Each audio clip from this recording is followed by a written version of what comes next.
Zanina kan Thuhriltu chu khovel fin na le Pathian fin na ti ani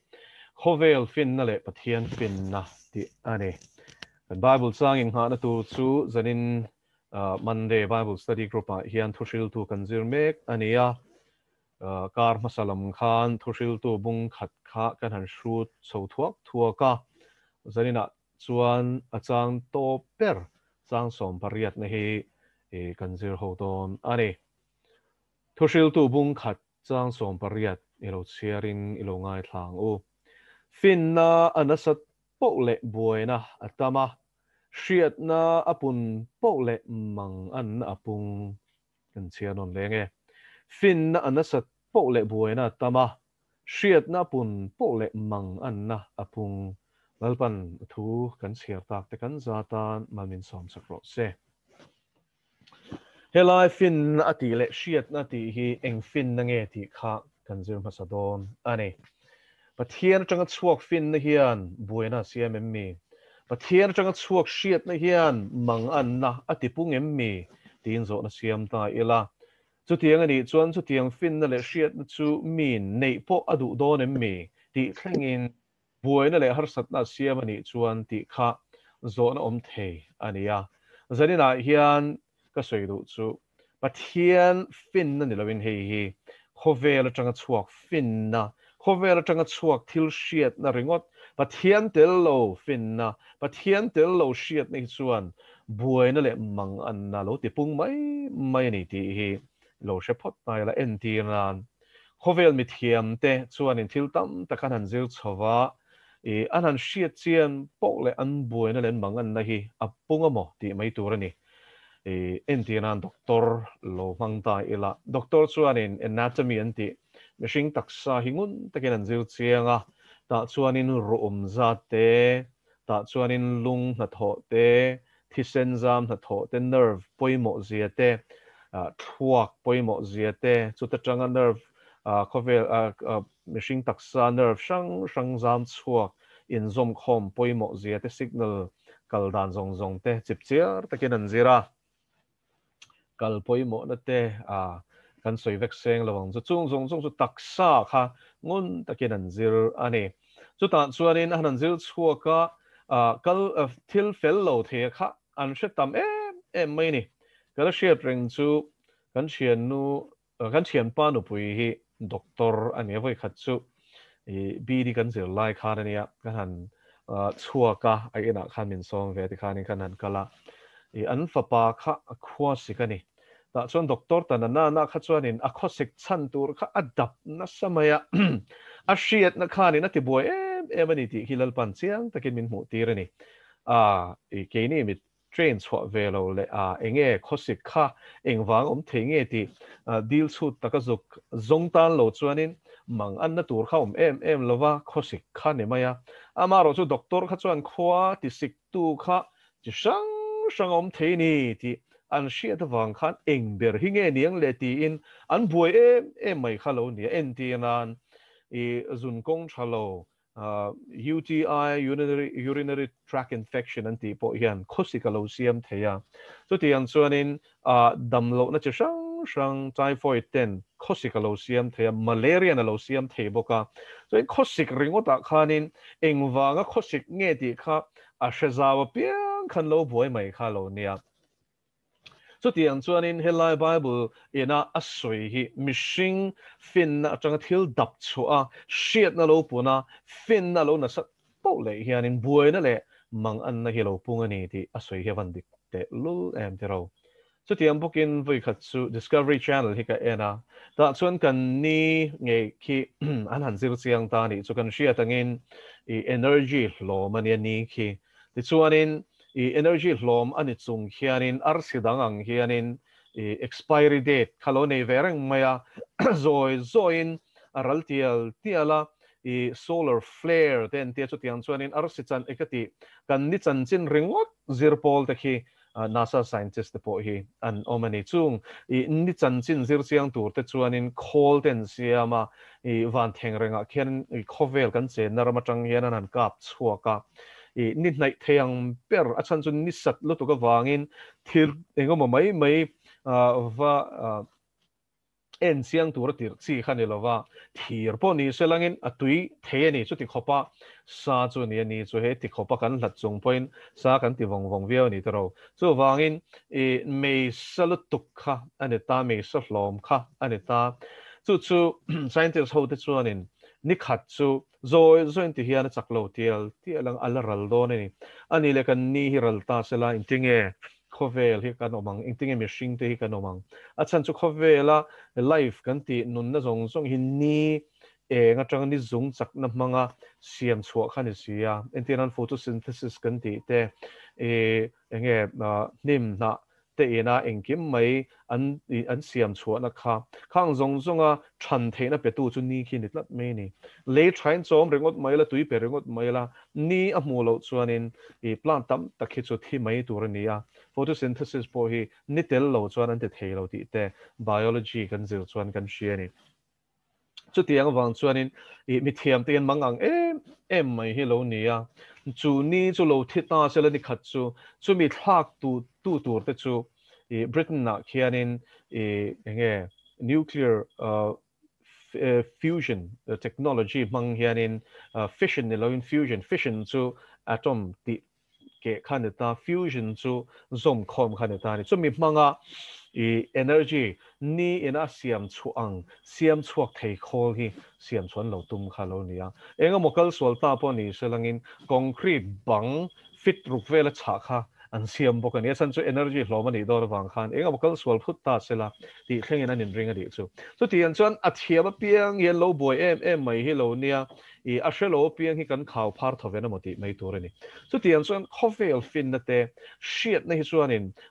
mang anna alo ti pung hi lo ni a buena alo ti pung hi lo ni a an shiat thu po le khami chin fel dan tur te khan lo ngai to no boy phili hi lo ni a chung chu alo ni tin tu na te po hian khovel ram sang indo theidin huna an din dan te mi thiam te nan zir taka geopolitics sur zukzir chiang te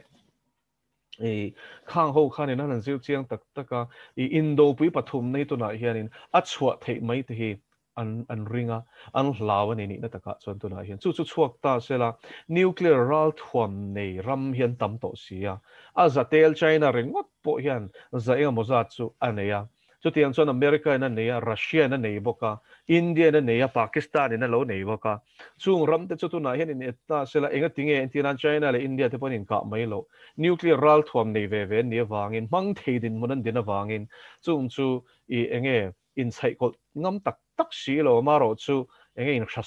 in show sa ve de re si hian an che ni a chan chu chung zong chan nuclear bomb pakhat ringot poina chiat na a thlen na sat thei zia chu indo pui pahni na Hiroshima Japan khopui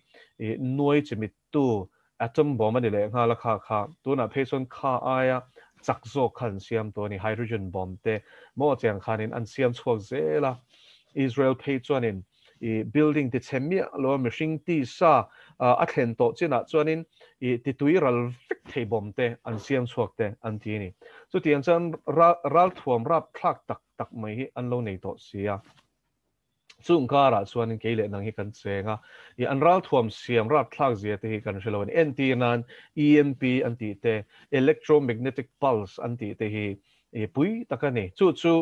entina tu na hian America po yana a hlau ber pakhat ani Iran vel hian chu an mani be nan an mang ti hian hlawa chu electromagnetic pulse chu hemi conventional bomb kan ti nuclear bomb te ang hini lo ma sela a chiat na thlen chu I rap thlak tak hini thawani a chan chu tu lai chana kan she engkim mai electric mang hian kan ti vector ni tro in bulb ni sela electric ania mobile phone laptop engkim mai tin office zong chu computer mo mangin kan ti vector man lai an khan le kha in thil kan ti pe to lawa computer all something a thiam lo pon an zir chopa so tiang chuanin electric mang khol feka hian kan in hat to ni company ni se sarkar ni se computer an effect to ni ti chuanin internet kan lo po vek poka net chak lo chuanin enge bank transaction po ati thei to lo ni so tiang chuanin electric kan mamo zia khol pheta chunga kan in nga zia hi alang siang em mai ni electromagnetic pulse bomb anti chuan in tina boruga kha ti puak ta sela electric till electronic grid anti mo electric siam chuak tu le khang electric mang reng kha chu ati chefek to ni khatiang kha an man vai chuanin kum khami siam thale tur chuanin kum som chuang angai anti ni chu an hlau em chu tiang phil te chan mang chuak to ni tu na hian an tinan voi le khata aizol kho poe hianin electric kan siam na zong te kan electric mang khol zong te voi le khata hianin I enge chimit vecta se la che vecta se la mo ingti kan khosaka boy thlang fiang te ro electric tel lo khanin han khosak han rail ball dan tur khan ngai to te hau tak dan tur le boy thlang dan tur kha chu tiang ral thuam te chu tu na hian an siam to ni chu mai chu ni lova chu ral thuam an siam te zinga chuanin tuna pei chuanin super soldier an tia hei film chuanin en to chinanga universal soldier ti te khatiang film te khan siama Van Damme ten chama tiang athianin khata khanin hei sipai pa ngai thatak tak indo na po experience nga tak te ai khanin sipai thazok chaksok engkim mai mu theina ko nga te thalama te silai ka thiam na lama te mishing pa ngai sipai pa ngai aya engkima lor zak khopa chaksok le theizok te akha fiman chu ani kan ria to chu Hollywood hi chu tiang ti chu na mun chu ani ti kha ria ila chungang chu tuna hian arukin darpa chuanin anti na hi re to ni ti kan lo shadon nia chu black budget projects antia chu US president po khwanin darpa ka ti khan ya shelo te nom takin Defense Advanced Research Projects Agency ne ta defense lampang indo na ral thuam lampang siam chuana mun pui ania mi thiam tak te chu ta chuan anom khom thina ni chu ho chuan super soldier anti movie an siam ang hi arukin an siam to ni mo chu an siam chan to ni chu mishing le ran chi pol ten entina to na mishing chi le ran chi halo pol ta sela sakei anga chak emo ching hnia anga nge sa hring du ang chi kha ma se en mai chon mishing ang boxi an DNA chon mishing le ran ni boxi lo kha ma ni lo ka po Jharkhand da nge chu tiang an siam chwa chu aron tlanol meya thong leivirin aron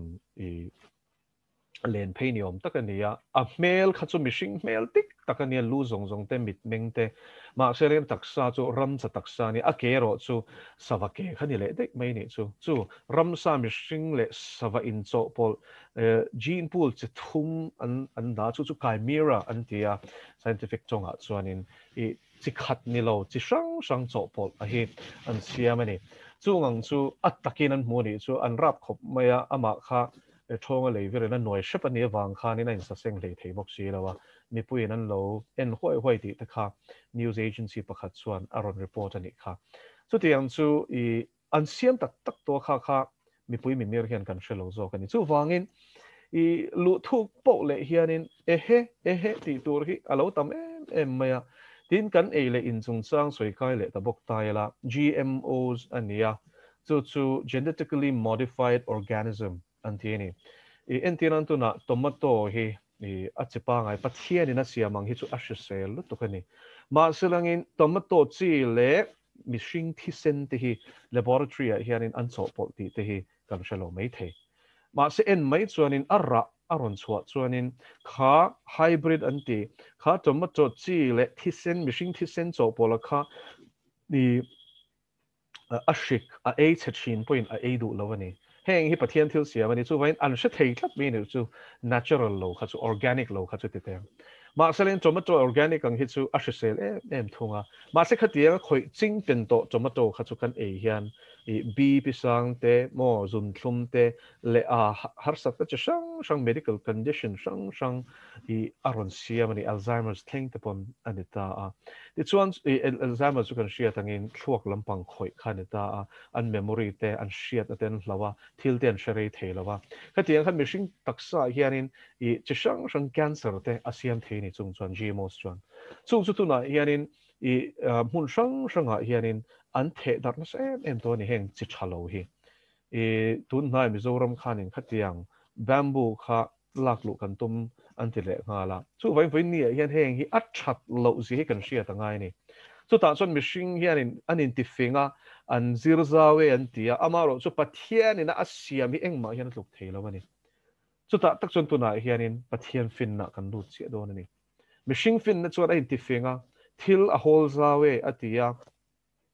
ama ril ru eme pathian tel lo chu mihring ril ru chelai le der thinlung chu chelai le der mum mang ber ani thu hi zermia bung som pasari khan min shel ani chu wangin chu khovel fin na chuan khovel hi tuna hian chiat na lam apan pui me kani ti kha tuna ka soi zong so chang khana van chiang em tero ma selal pa changa chuak fin na chu e zako pakan chiar chuan in chu ta chuan ti hian a soi chung lama changa fin na chu ti rin a thiang hlema ti lalpa chu fakenam ro se pathian a changa chuak fin nei chuan buaina thlen velo lalpa chu fakenam ro se mo chu vain chu fin na chu ring tu tin mai hian kan mo mo khovel hian van mo mo te reng em ma se khovel hian nei ngot thelo chu tlan sa te chan vo ne tlat chu fin na thlar asan chu tharau thiang hlim hi isai bung song pakhat kan chiar chuanin fin na tharau ti hi a soi phasak per ni tin thu fing te in chiar chuanin fin na chuan ti hi in chiarang kha kha enge fin na chu mi angin a soi te ro thu fing khan thil angin a soi lo hei thuak por vel atanga ron chuak angin a soi lo mi angin a soi ni thil angin a soi lo ni kha tu nge chu mi chu pathian ina engkim leilung nga chana din line a hne na ka oma ke chu alom na ka nia te ti tu nge fin na chu isai mung som pakhat chuan lalpa tharau fin na tharau aron te ta chat mai ni ko na pathian thu hi mo pathian thu ve khian a soi fia ni chu vain khalai thu finga fin na chuan ti kha tharau thiang lim ti na ni chu ti zong khan chiar tuang se tharau thiang lim soi na ni chu tharau thiang lim fin na chuan pathian in leilung po hi adin ani kele nang po hi chu fin na chuan mak tak le laom taka siam kan lo ni chu amak ti ro he thu lal davidai na aziak lai khanin anatomy mihring taksa chung lampang hi anlazir chiang lo shim mi thiam ten an chu dan chuanin hei hi Greek kho hun lai surgery vel hi chu anti chan chau ania chu po chu Alexander the Great khanin asipai te kha training a petra emerald thuam a petra a asipai pakhat po in hliam a tor khan angai sak mai ni chung ho I enkol tur chuanin khang lai hei Greek kho kha chu fin na khan an lo sang ta a ti chuanin surgery kha atirin I chung Greek sipai hliam tuar thalaka fu te tiang khatiang ho kha lo zaya lo tidam tur khanin khatiam mi thiam kha roi masakan ni anti ni khang kha surgery in channa an soina ani ni chu tiang chuanin khang lai chang chau khan chu BC pathum borvel pali borvel chawani chu ma se he thu davidai na zia lai han BC pakwa ni dei tero khoi chang nge khafin na le shiat na khan nei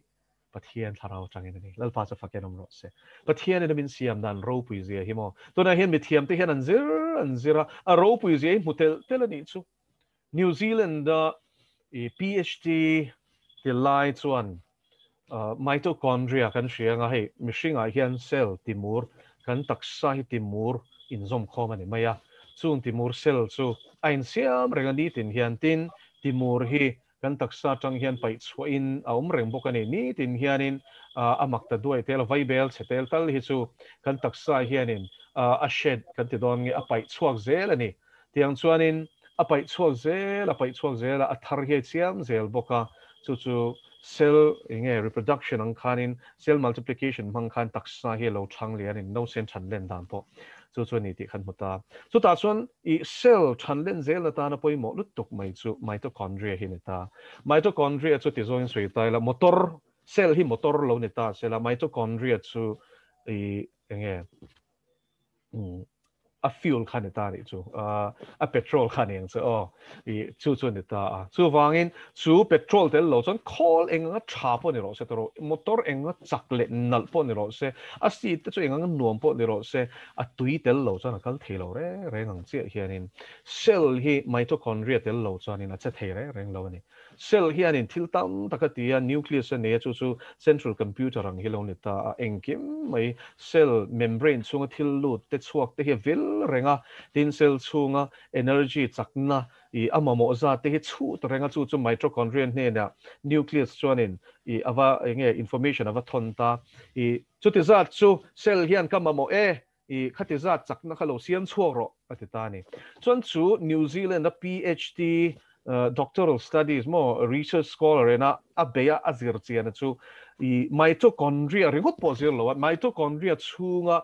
pangang ang dum te omkha Christian tia sumi na tho chu azir tani chu mitochondria ena energy asiam chwa dana zirani chu a complicated lut to ke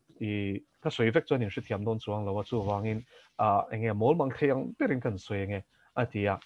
mitochondria chunga Christe mo mitochondria po chu cell po chu te to na ka lain tro hey cell pa ngai biology kan zir chin nucleus engkim mai lang theyang hi chu enge microscope chaklut to ka million engemaw za ta an magnify nuwa kan hmu thei dan so khaneta chu mi chunga mitochondria zuk zir le tur phei chuanin aina sa khangai ni tro chu azuk zir ta ni chu pa chuanin a doctoral thesis a chuanin ti chuan chu ta chuanin Christe na thwa chuan a hmu chhuat tak chu ATP ati adenosine triphosphate hi kami Christe chu call khanin enge 70 rpm rotations per minute omzia chu hey motor ke hi virta sela rotation kha chu voi kha thetia 360 mo a vir chwa che khan a vir na nga vir chwa le che khan voi khat vir ne ta minute khat chung voi sari vir chhuak thei call dynamo kan tiang call hi chumi chunga chon lo mani chu chon nucleus atang information a mu khan chu ti za chak na chu ka mamo ati che khanin a siam chhuak zung me ni chu khami a siam chhuak da na khania zuk zir PhD a khan ta chon chu pa thon thu chu tlem te soi tai la kum som paruk an in evolution theory here azirtani chu theory of evolution azir khanin Christian chung ko sei lianania Bible chu Pathian thu ani ti ring chung ko atanga chor chuak ani chuwain lali suwa ringa Pathian ringa chandam te vanram te shem hun te ringa ma se kum som paruk an nia theory of evolution Charles Darwin biologist ena adin chwa ange asiam chwa mo theory ni hi chu sia turinia empirical science ni lawa kha kan soi fianga na kena theory le empirical science chu ai nang lawani entinan theory chu enge kan ti chuanin ni a an shiat an ngai dan an zia khanita ni mo chu adik thea adik lo the ni angai dan khane me empirical science anti hi chu fin fia the ngal ang chi hi entinan Sir Isaac Newton at chuaning law of gravity amu chua kani amu chua dan chu complicated lutuk kan shave kani tro ma se chu chuan li le mi mol ber point of in fiat them the lutuk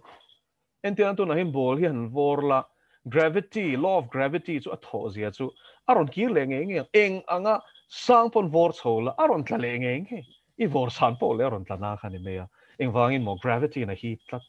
oh ti chuan khang khaloneta chu wangin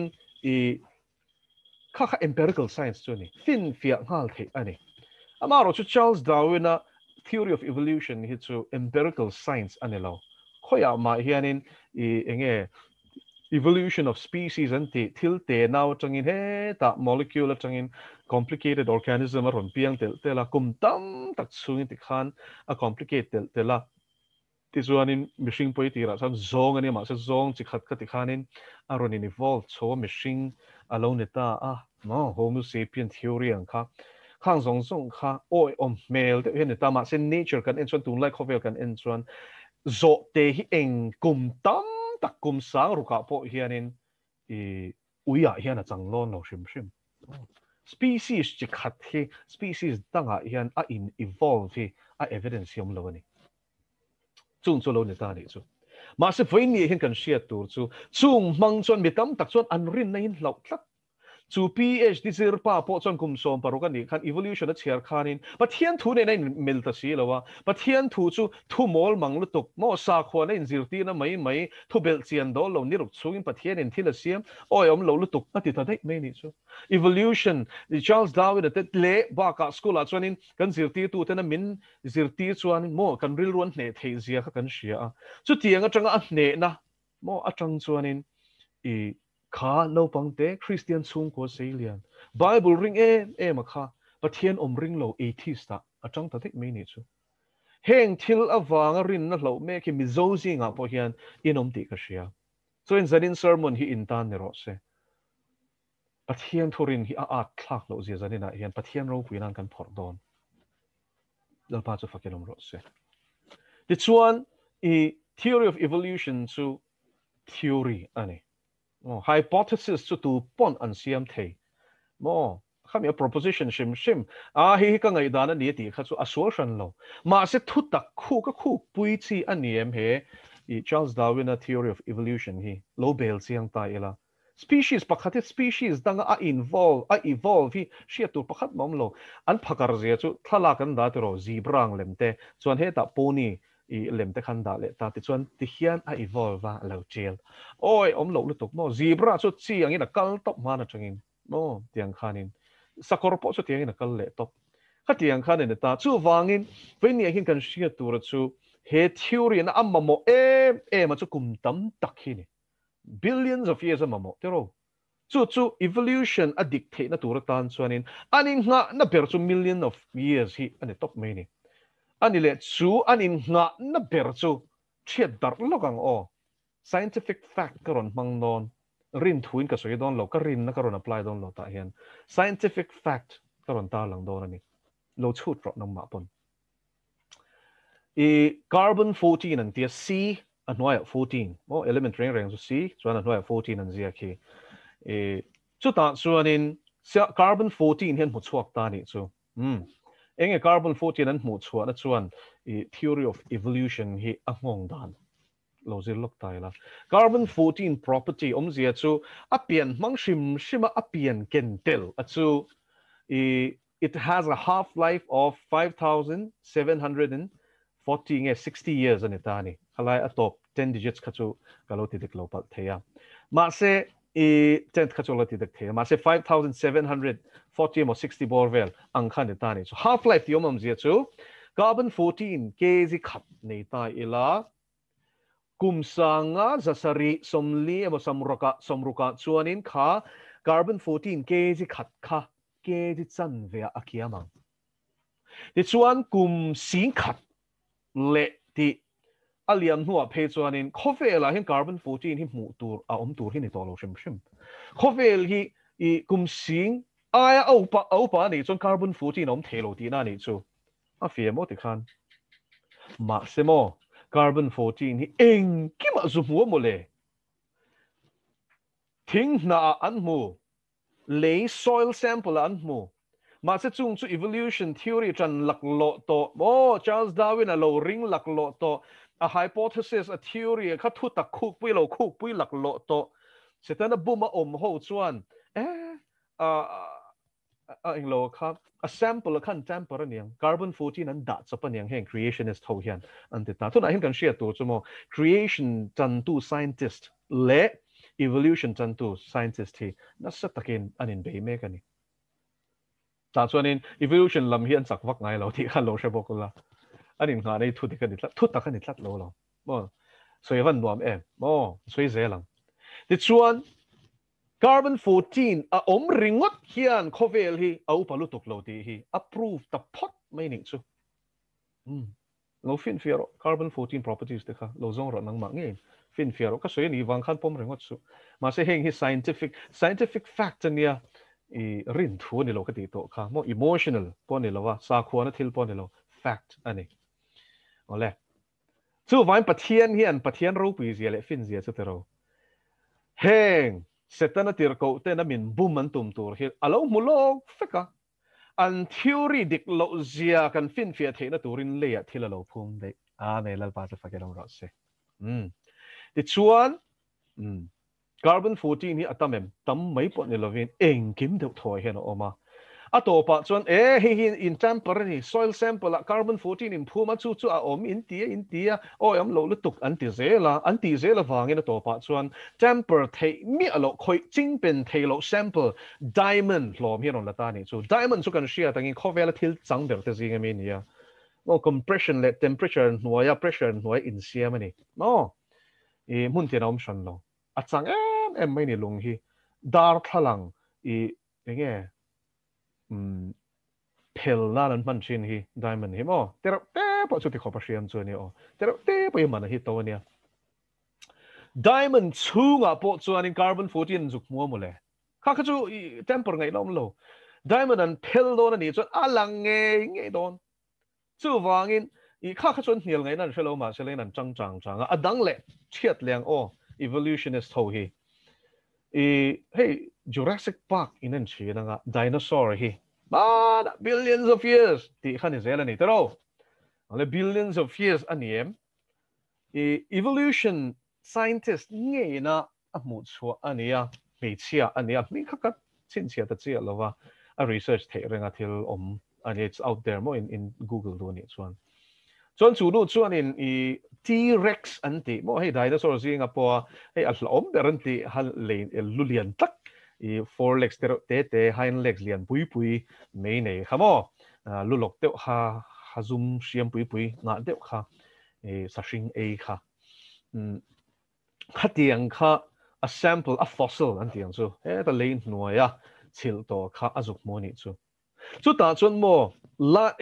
ligaments the live blood cells thisen la thilo amoni chu millions of years theory lo pom lak lo to se khami azuk mu chuang le kha atia a oi lo ni voice som pasari ngot laba khanin kha sample kha a indictir ni chu tin a ligament te khati khan mo apo fan the an la thar thakop mo la rubber thakop mai chu ni kha in te kong ma in billions of years a survive ngai ni yom lo shim a rob ral vek in a ro khoro vek to tur ni chu ni me a DNA sample an lak chwa theilen theng ani me ma se live blood mo a marrow chunga khan mo ni chu a ru chunga chu T-Rex fossil ani evolution ring nge na mu chuan ni le nga la creationist chu ni sela oi am lo lu tok a sample kha cham parin ten te lenga tero ma se evolution Charles Darwin a ring em scientist na mu chu ania a mak ti lu to kha voi som pasari ngot kha sample kha indictira a result dang lam thei chong si lawa chu lo mo fact chu eng ang pon hnial tum sela thei lo ko nau te Pathian thu hian min lo shil fact lo van real am tero Khovel fin na chuan boina lo siam ani hitro chu scientist po chu a chuan ki le tai ila atop kho kha chuanin an zir tak chu cell te pakhat ringot chunga mitochondria complicated ziamo ti mai soifia chi pon lo PhD a zirani chu mol theng ber ka soipon a mol chuang lawa ma selangin zirve lo ten kan sia thiam thei tur khana soya kha po kha pui takani chung na tho song ATP siam chwa dante nucleus ne da in thun zom dante khol chunga in bun dante energy siam chwa dante pui takhinir ngo chu ta tang chuanin intelligent design ani zia mo mifing takina ro fing taka adin anizia sel te po kha din anizia kha phuchuak ta ni chu tu nge kan pathian hi ni taro lalpa chu fakenong ngo se ko nau kan zir thuk tel mo oma a zia le ama awanga engkim a zia hi khovel po hian tuna hian phuchuak me geology ka sei le du hey geology chu shelo tan soifia taila leilung chanchin zirna ni ma se geology a hian mak em mai chu an zir chan teu don hian university level a geology an zir don hian bible irin chuan geology zir thei don lo hian ti top zel ani chu mak tero bible rin awanga geology han zir thei ngot lo kha thei lo ngot kha engem ze chu bible kha thu taka ir pom chuan geology hi ipom thei don lo an ti thin khania ma se chu uniformitarianism zir ti na ta ni geology chunga po hian tuna hian strain ni to branch ni ani chu pakhat chu uniformitarianism ania pakhat chu catastrophists anin tia chu kan soifia lokang entinan example pakhat tar lang taila I America rama I tlang lian pui kara ruam thuk tak zau tak Grand Canyon anti mel ni khat mai pon ni lova area zau lu tuk phan chuak khu evolutionist more evolution lam tan geologist ho uniformitarian ho chuanin he the evolution in na premise mo kum million billion tam tak chungin luin zoi so in khang tlang ho kha enge ral tiala thuk tela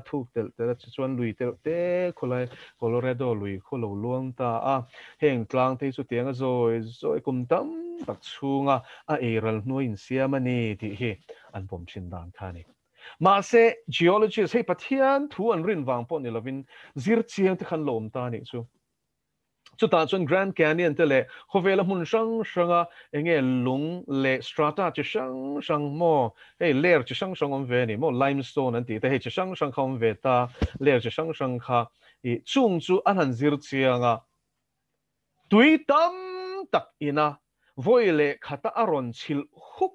ani ti hi an pu chuak tatlat me ni chu North America ringot ko example anga lataila layer khati ti hian entinan ataper mo ataper khati khan I shual hlom ta ti chuanin a norphek na khanin zuk norphek ta phek ta doyang chi khanin phek doi khat achunga phek doi ni achunga phek doi thum chu tiang chuanin phek zela layer shang om hian pu chuak tatlat me ni a area zong la chu North America pumpui deuh tho I continent khat phan chuak ani le ngala so in engamo lai te thil thleng ani lo khatianga lei chi khat layer khat to pa zuk I enge rural area zau taka phan chuak the chu tui le turul tuk lo chuan ti thei lo no chu wangin flood kha an ani theyang chu ta chuan a chan nan zong ta Bible a chuan lo om reng mai hallelujah Genesis engkim bulbu chuanin tui le khovel pum pui chunga lo le tui na zong a chan chu wana tanga ruwa su ringut ani lo wania Bible hi lo chi ro tui na ati chuanin lei hnuai atanga tui ron chik chuak zong kha lalpana sa phut mai ni chu ti chuanin mun sang entinan dinosaur te chi an ti te ina chu tiang tui le tin anormek laya mun him le sang zok pantuma an hai na ke mo an hniak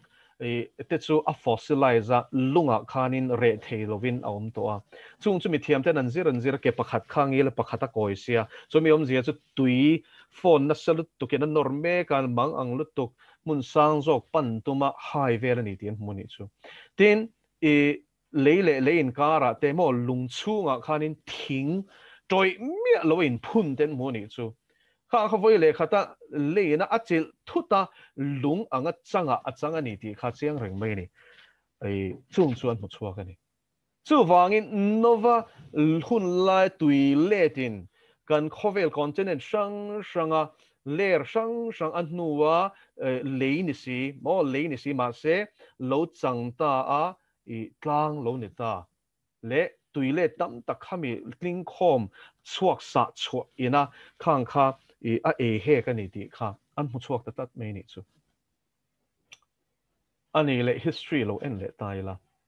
ancient civilizations kan ti reng te Mesopotamians kan ti te heng ho reng hian ma lai mi te reng an thuzia kan en reng hian in tui le chung chang hi an lo soi deuh vek ma se mo mak deuh mai chu Bible ang taka soi hi pakhat manom lo an ni soi chu entiran box hey square box ang tenan soi ta nowa long kha ma se khatiang kha chu tui phone khatiang an sa khanin a survive ngai na om lo shim a let bol me ngatin a chungom te tan khan om ngai om non lo ni pathian ina mo no ne na long hisab a shila hi tun thlengin long siam na an measurement an hisab an proportion man ala ni reng ti te kan siam tui phone na salutuk hnuai po hey steady tewa kal thei tura I siam ani pathian fin na ro pui sia hi ngai to teu engineering bul kan en chuan in Genesis a hian om veka lom I tun lai engineer te nan mu chuan I lo Pathian thu hian engineering bul hi alom de to ni chu mo chu wangin ka unau te win ni hin ka soi du chu kan Pathian atanga chuak fin ni mo a thiang le mani hun hian a thak dang lam thelo chu vain geologist si nga po chon ni lo I Pathian thu an varin wang em po ni lo bin han zir entina dang le chu voi le khata le tam takina le tam tak tuina a hnol fakawanga tlang tiat lung in siam ten zirta a granules an ena hey gradual erosion ani chuan lui monga lung chu mo gradual ani chuan zoya ronin siam ani chuanin amum amam nge ni to lung kha chan chu ai no ka tui khan a le na ti khan ai no ka tira siam zoom deuh lai po kha ani nok chuan to pa chuanin enge amam chi na ni chu vain lung mam thil da vela pan amu khama lui kama tang khan ani kha chuan Australia chu tiang lung lian pui tlang tia chu anon en chianga anan zil chiang chu a granules kha alo shiam alo zoom mai ni chu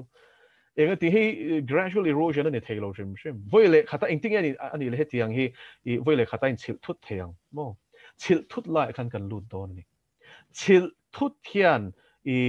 leipa ngai hi lung anga chang a hian a siam hal them ti hi lo fin fial le lokang Mount Vesuvius apwa khan a thei zia khoverin hotani voile khata volcanic ash kan hrianga tlang akan reng chuan lava emo magma kan ti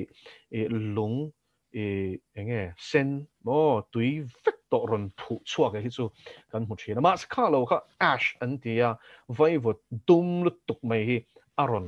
phu chuak thina ni taro khami volcanic ash kha enge atlat hata a tuk lok dar ka som hi palit chungin ash ni si ash chu phutani taro granite ang chang lunga ain siam thei ni chu Gona teu chu vein voile khata hian rapid sedimentation an ti hi alo thei reng chu wangin lungkara hian sangha pakhatina sangha dang adol lai la dol zo kim si lo a meila lor tut te hi enga tinge fossil ti hian an mu voile khata tuile thut in a chil hlumani ti khana fiem so in dinosaur po hi chu tiang millions of years an ni lo I dinosaur theory kala lu pui shi lawang chu kha chu Genesis bungruk atanga soifia nga ya nidanga tan kan khek mayanga kha chu I pathian siam an ni lem lo khang kha chu wangin ne pathian in tuile ta ati boral vek na chan chu I van tir ko tlu chia te na thil siam an khoi ching pen na ani chu tun hun nga hian a thleng le dong to na teu ma se hun sermon ate na tu ka te pathian remati chuan kan la soi mai thei pathian thu ni se chu wangin Mihring mission na hian ngai thuat chuak zo lo che ka chandam tu I thuru khi zirsian po le hian mo bible dik sia hi chiang tel tin scientific evidence sung cha kan sui le du chu mithiam te chon Genesis hi hei amol manglutuk an ti ni ma se mo mithiam scientific hey point of view hey science hian department sang ma kan sia ngata ro biology physics chemistry khachu hey a zual zapui khan ta biology ar got po hian zoology ta botany ta mo khatiang khanin che sang om chota ti khanin adar zela ti khanin branch sang an ne ni ole khang zong song khanin kan valu don lawa amaro chu mithiam science branch somnga sang ani chu chikhat ni lo chi sang somnga changa chu tu ten Genesis bung khata niruk chunga pathianin khovel asiam thu hi an ron nem hetani chu scientific evidence atangin rin na tangin ani lo apui ani o chu le khabu chu Amazon a hian an zor mai thei a endu tan 6 days ti ani a title chu lo zong chua kula I lo chiang ngei te o a chiar pe le chui zau du tan ka sei ni chu ko na te win ni hian kan share tu chu pathian atanga chuak fin ni chu a tirin a thiang le mani in rem adua ra thatin reng in a khatani tro ma se khovel atanga chuak fin na chuan tu na kan chiarang khan buai na chok chuak ani tro evolution hian in ring tu te rin na hi engza thinge ti kholo to ang Harvard University ko in lo ngai sang nge mà là cho nia Christian mo Bible in ngata din so cho ni nge mai Yale te Oxford te mo heng te Harvard te abik takin Harvard le Yale te chu ani chianga I khofe la po university chaber anti khalan renga ka check tu tun bera ha chona are le do to me the Harvard Yale Oxford le Cambridge hianin chaber pakhat na changa pali na hi chu anin chu chok te zak zakani It's one Harvard ko tira chuanin Christian na in ngat ni si ko man deuh khanin an soi dan chuan a rele deuh to I bachelor's course mo hey masters le PhD level polin lo bachelor's course level chawa po Harvard a lut graduate level a lut in enroll zirlai nga hian za a somriat vel chu atira chuanin Pathian thuring Bible ring hin ni mà mo anan graduate BA anan zir zo chia hi chu chung za somriat zinga chuanin za a som panga 15% za som panga chawin Bible hi an ring tak tak an ring atam zo hin an ring tol an rin nan hlau pha ni chu ti khan engen zir ti rin shi thiam to mem heng thiam na sang kan ti te hi Pathian thu tak manga thia a hun ta lal pa chu fakeram ro se zalina kan khoi chin kan thiak chin kha chu mo tlem te la ni dot an fa cheu hi PhD degree an ne wang ringot hian mo oi ringot su ka shilang cheu theology ka zir BD hi kum thum le achan ve ka zir kum sang ni le pahnia ka luta sang ni le paruka ka zir chhuaka pathian khoi na zara ti chapa ngai ve kan ne ti chanu tuk chakan ne lo ti chapa ngai kan ne ve ne ta chung ka soi du chu mo BD ate po hian theology thleng po hian setan na hian min lu chil to chu mani loka ke pon ka she thiam chawani tharawa min ngong na sat ziate khami thiat le tur thut taka din thar le tur khan kum angai tam lu to chu wangin pastor te anro em te Pathian thu ring lo te mo khatiang in mu khan mak te su kan zir hian mo min e dat ne lu tuk Pathian atanga ko na chiang tak dong tan lo phei chuan theology hi zir su ti hi ka ron top che mo Pathian na ko cheu ni chuan a veng ang cheu ke po min veng alom mà se he ta kan zir chan tira Pathian ko na kan don te phur em a kan va zir nang te khachu lo ni o kong lo liberation theology ta min zir tira mo enge liberation chin shem communism communist ideology hian tu na hian kan theological seminary hi lu chil to Senate of Serampur hi chu tianga chuanin a in chia min to ti hi lo siang chu Pathian ring lo te an omania o pluralism sa kho sang hian chandam na a pe thei vek ti ring te hi kan zir ti tu te zuk nia mole voin chu haidar fek teng o heng hi a zir kan ni boka ka shia lo mo mang ram ka soi lo tu te ma ton shiat ka soi het lo ke poka kholo che second year a page on Indian Christian theology Brahmin piang thar tak tak pon niam khang ho na theology an buat sai evolution ten la lu ta nia mo khatiang te ne na ron soi fi a Pathian thu du dan ta na soi fi ho theology mak sak koi chepui pui kan an zir mai che kan khoro tak tak the nia second year a chung chu ka zira kala shareng Bible hi ka enamo ka zuk musit manani chu mole chu tiang khop chuan heng zir lai hian min e che me chu ni le ti pal nge setana plan re mani loka Epoch Times an investigative journalist Joshua Philip hepa hello check out to la til hi a chui pe em maya chu pa ina ami kom te ni le chonga amati chu ni lawa a kom te chuan evangelical hote minti chiat na turata na setana na man ro man chu George Soros hiani George Soros in mail shiat na tur chuan American ni kum chunga kum sang hi som hi chunga Black Lives mo le rioting nge khoshang shang Portland Oregon te mun shang luta mi dor varoka mo a systematic lu to ka chan chu walkie talkie ne hey ti pal anilo tin hetiang organize ma na chang toin until tum ti hlo tling turin George Soros ati hi Lucifer bia an nemo chuanin Illuminati puppet an ni ti khalo sia ula billionaire ani khoi tenge suma don po hi ang lo chi lo hei sum mu dan po hatte nom top ani chu chui sak point hriat thei china billionaire ani chu sum chu enge khovel ram cho boinan ten Christian na vodal tur ten he pa hian mang na sa suma nga boxia che thei boxia anan chui seminary Pathian thu zirna hmuna hen khoya tangin nge communist ideology Pathian omring lo mai po nilowa Christian na thurin zong thia dar fit du ngai dan hi khoya tangya ron lu ti hi an chui ta ni chu mi te chuan a chan chu ram an mangai ni mo sa khuan avok chia chuanin chu chuan hmonga thui zian sia communism in America ko motuna hian allu chil thuk to lutuk an chang thar te khuan big takin Ivy school kan ti Harvard te Yale chang chuak te phei chuanin an ram khun do le to so chu sia tu communism hi mo an pom mi thazo kang an ngai mishing hi chu amak te ro degree lampang hi lo ni lo thi chuan thi lo hi Pathian chi na lo hi chuan mo PhD tak hi lo thei tlat an thiam na ka mau sam lo ania Pathian tel lo hi chuan ma sen lo je hi mo lang chiang tel thara mi ta tangin ani chu ka soi mo korean thon khat na hana zia kha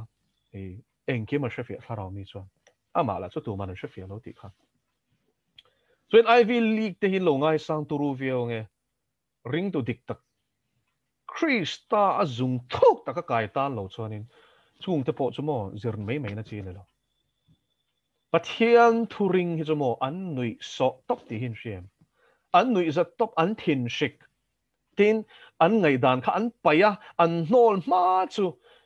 ti sa sak chuan an soi salo ma selangin chong kam le mu sit nei nan soi sana saluto chu sia tu